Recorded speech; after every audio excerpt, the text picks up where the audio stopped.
All right, 40 days through the Bible, day 38. This was 2 Corinthians through the book of Philippians. And in the second chapter of Galatians, there's a passage that is probably familiar to you if you've been a Christian for any amount of time, but it says, I've been crucified with Christ, and I no longer live, but Christ lives in me. The life I now live in the body, I live by faith in the Son of God, who loved me and gave himself for me. I do not set aside the grace of God, for if righteousness could be gained through the law, Christ died for nothing. And this morning, what stuck out to me about this is that there's a bunch of people that I know that are familiar with that verse because they learned it as a memory verse. And in this idea of how a lot of us interact with the Bible is picking out verses and memorizing those. And that is a good thing. But for a lot of people, what I have seen it lead to is a situation where if I was to read this passage to you, you would be very familiar with the first part of it, right? I've been crucified with Christ, I no longer live. Christ lives in me. The life I live in the body, I live by faith in the Son of God, who loved me and gave himself for me. And you're like, yeah, I know that part, right? But then what comes immediately after that, you're totally not familiar with, right? I do not set aside the grace of God, for if righteousness could be gained through the law, Christ died for nothing. And for a lot of us, what it ends up in, we end up in this place where we've become so familiar with the one verse that we memorized that we kind of become numb to it, right? Because we've just known it for forever and we thought of it forever, and it doesn't actually impact our daily life the way that it should anymore.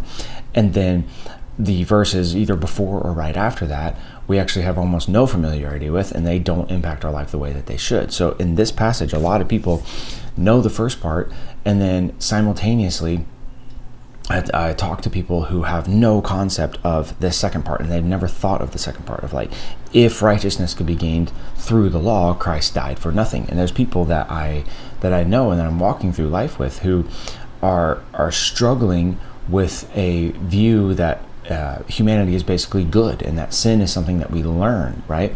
And not something that is inherent in us. And this idea can take root and last longer as a false understanding of reality if you don't take the time to read the entirety of the books of the Bible and read things in context. And when you do that, then you come across this part of this verse and it is very obvious, like Christ died for nothing. If you can save yourself, Christ died for nothing. If any person ever in any situation, any circumstance, however it could work, if they could get to heaven by themselves, then Christ died for nothing, right? And so just when you're reading and when you're thinking about your Bible stuff, don't just memorize verses. Verses are great. Verses are awesome, and they're really wonderful to have in your heart. But if you have too much of a focus on just memorizing individual verses, you miss the context around them, and then you end up with struggling with things that you shouldn't struggle with, and you end up being confused about things that the Bible is not unclear about, and that just logic itself can tell you like is not unclear, right? It's just you look at that and it's a very logical passage, right? Because you're like, well, if anyone could be saved other than like through something other than Christ, then Christ dying was pointless. And so yeah, just as you're going about, or if you're following on this is a great place to start, because yeah, you can, if you just cherry pick things, you can get confused and you can get in a place where you struggle with things that you shouldn't struggle with. So I think that's all I have for this morning. See you in the next one.